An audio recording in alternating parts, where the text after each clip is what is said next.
Hi and welcome back to Love English. We all know how important idioms are when it comes to our day-to-day English.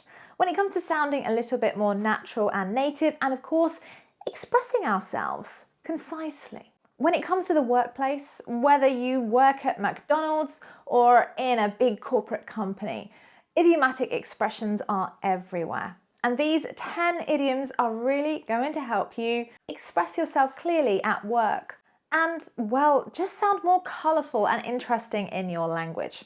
Now, of course, these 10 idioms are not exclusively used in the workplace. You can use them in your day-to-day English, but you will find they are most commonly used in a more professional environment when discussing work and business. So if you want to know what it means to grab the bull by the horns, if you are completely snowed under, if someone hits the nail on the head, these expressions are brilliant for the workplace. So without further ado, let's get started.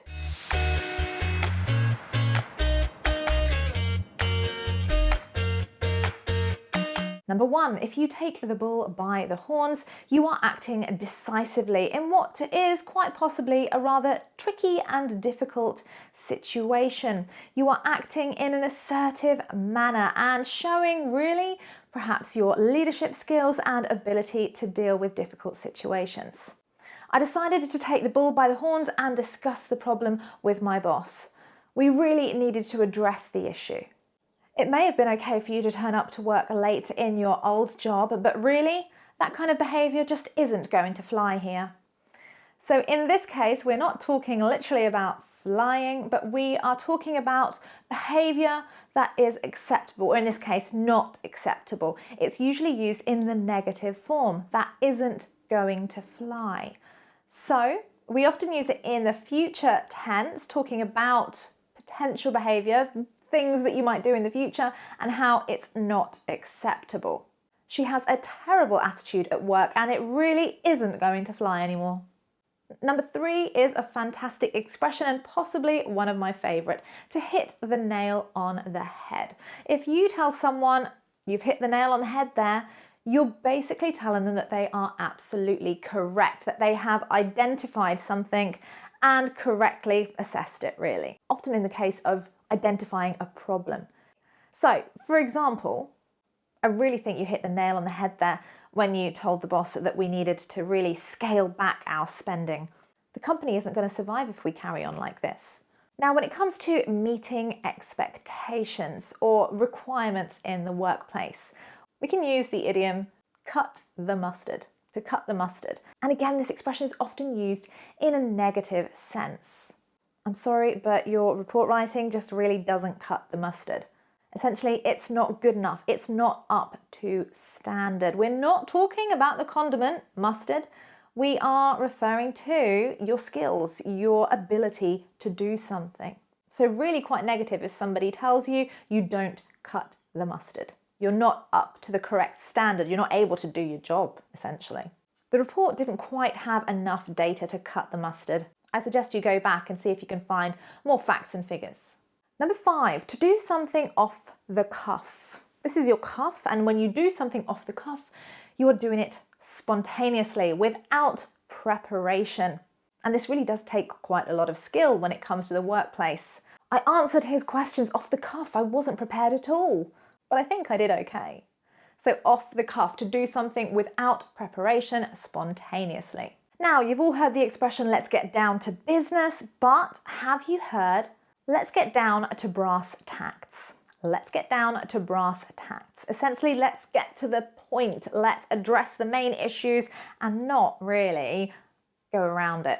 Focus on the essential or basic facts.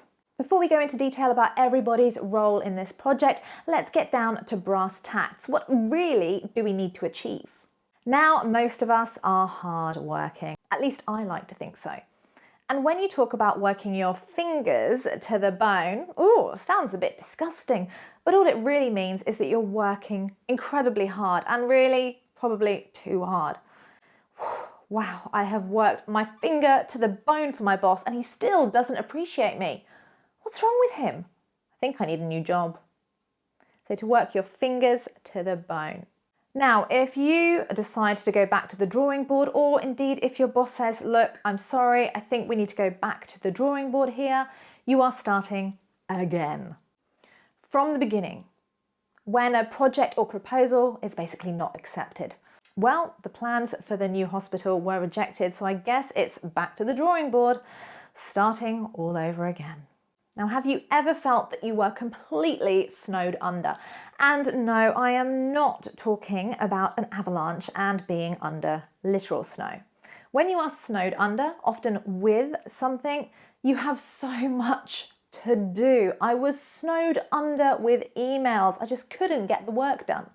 So to be snowed under is to have so much work on top of you, putting the pressure on that you just possibly aren't coping.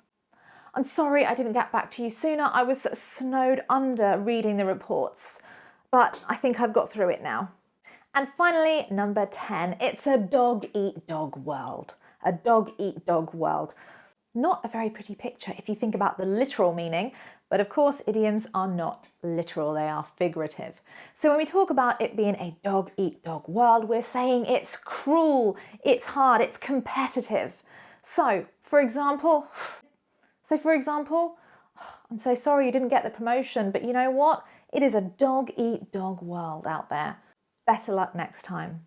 It really suggests you need to be more aggressive, more assertive to achieve what you want, particularly in a business environment.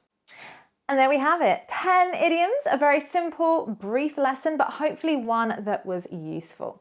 Please do comment below, share your favourite idiomatic expression here related to work, whether that's one that I've already shared with you or one that I haven't. Comment below and let me know. And don't forget, click that subscribe button and the notifications bell to be notified when we upload new lessons. Thank you so much for watching, and don't forget, when it comes to learning English, you've got to grab the bull by the horns.